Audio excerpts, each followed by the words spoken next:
I'm Woody G. Irama.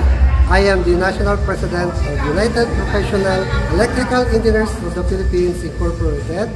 And tonight we're celebrating the 8th Annual National Convention of United Professional Electrical Engineers of the Philippines, together with the induction of 2026 Regional Directors of UPEP. At hindi po mawawala na dyan yung Grand Socialization Night ng UPEP. Well, this 8th Annual National Convention, the main purpose of this is to promote professionalism among others. So we as PEE, we want to show to all our members na kami, mga UPEP, ay nagkakaisa sa isang layunin: to promote integrity, professionalism, and ethical values. And also tonight, we were able to invite some of the professional organizations like the United Architects of the Philippines, yung pambansang samahan ng Engineer Mechanical, and naging maganda po yung naging discussion namin during the forum.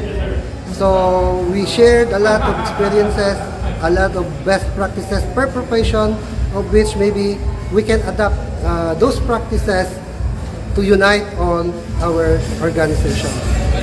So yun po, napakahalaga po na mapagsama-sama po natin lahat ng organization, lalong-lalo na sa field ng engineering. Dahil dito po, magtutulungan tayo para gawin nating mas maganda, mas matibay ang lahat ng mga proyekto na gagawin ng ating mga engineers.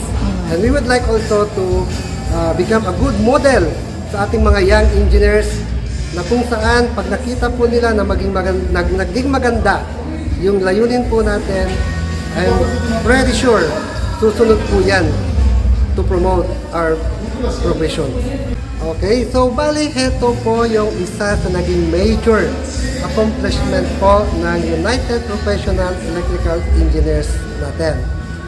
So ito po, nakikita natin yung Professional Tariff 2025. Itong Professional Tariff na ito ay nagtatakda po ng tamang layunin natin para sa, for example, paniningil sa mga kliyente natin, na kung saan magiging standard na po yung gagawin nating paniningil sa kanila, na kung saan yan ang nagiging cause po ng pag-aaway-away ng mga engineers natin. So with this, properly guided na yung mga engineers natin, at malaking tulong po ito, lalong-lalo na rin sa mga nag-uumpisa pa lang. Ito po ay pwede nating makuha through sa office po ng UPEP o United Professional Electrical Engineers of the Philippines. Dito lamang po siya sa Manila, or mangyari lang po, pwede tayo makipag-coordinate po sa secretariat natin to buy copies of this professional time. Pag-usapan pa namin sa board, but rest assured po, hindi ito isa sa gagawin natin pagkakakitaan, kumbaga, but this will serve as parang tulong lang natin sa mga members natin. So, yung cost nito, sigurado ako, kayang-kaya lang ng bawat member. Actually, yan po yung pinaka-goal natin for this year, to promote integrity of all professional electrical engineers. Dahil naniniwala po tayo, once na-establish po natin yung integridad po natin bilang inhinyero, then sigurado po ako, malaking tulong po ito para sa ating mga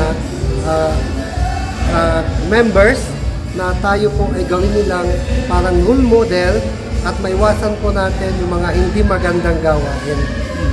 So napakaganda po yung naging discussion kanina, gaya ng sinabi ni Sir Ronnie Pirocho, na kung saan ang integridad po o integrity ay napakahalaga. And also, napakaganda rin po na magkaroon tayo ng collaboration with the other professionals, kasi po pwede natin pagtulong-tulungan, pagkaisahan para sa katuparan po natin na may promote bilang isang organization yung integrity. Well, sa lahat ng mga newly elected officers ng UPEP for 2026, isa po sa napakagandang kailangan natin isaalang-alang yung commitment po natin sa organization. Without our commitment, mamamatay po ang organization. So with that, gawin natin na maging maganda po yung performance natin o yung tinatawag nating leadership natin pag tayo na po yung nakaupo, dahil sa atin po nakasalala yung pagiging successful ng mga events natin at ng organization.